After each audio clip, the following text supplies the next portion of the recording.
I swear you must have been tapped in when you wrote this book for what was coming, because when I was reading the first parts, I was like, holy cow, like I got goosebumps reading part of it because it was so in line with what's kind of been going on.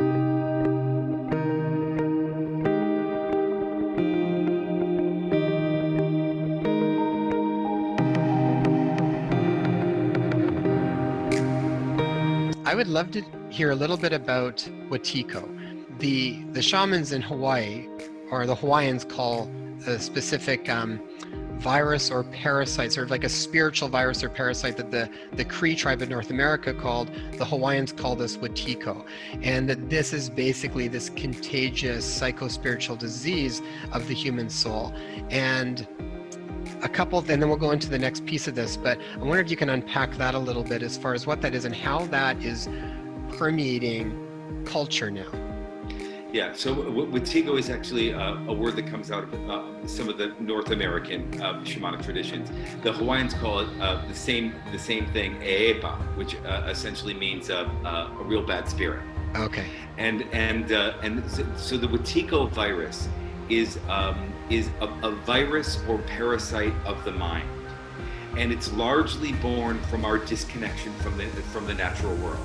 Because when we're disconnected from the natural world, we're in the world of separation. And as long as we're in the reality of separation, that means I'm out to get you, you're out to get me. That is the seeds of war. That's the seed of every bad ism that there is. And so when we are disconnected from our nature, which is one of interconnection, the second principle of Huna, there are no limits, we're all connected. And when we are disconnected from that, this virus, this self-cannibalizing parasite of the mind can take over, and it can get bigger and bigger and bigger. And what does it look like? It looks like greed. It looks like gluttony. It looks like dominion over nature. It looks like racism. It looks like hatred. It looks like hoarding of wealth. And you've seen the people who are truly afflicted with this, and it just gets worse and worse and worse and worse, to the point where it takes them over and they'll kill each other over the same thing. So that's what this virus or parasite of the mind is. And its antidote is simply right relationship with the earth, love, interconnection, a sense that we're all in this together, a sense that separation is only a useful illusion, but it's not the nature of reality. See, if you think of interconnection, just like if you take a forest and you just look at the forest, it's all working together. Every part of it is necessary. And in the same way, if you think of yourself as an individual wave in an ocean that cannot extricate itself from the ocean, that's to see yourself clearly.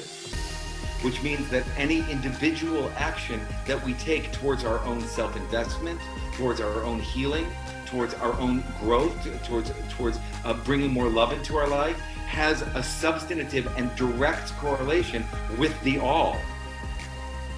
And that's why if we just each individually do our part. So when you look at like everything that's going on and all the tumultuousness and the creepiness and all of that, if you just think like, how do I, and you feel overwhelmed by it, just do your part, because your part is connected to the all.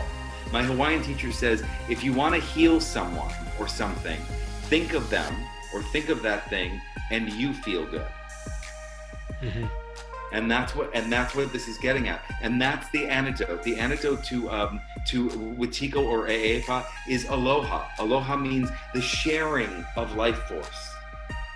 The sharing of life force is the definition of love.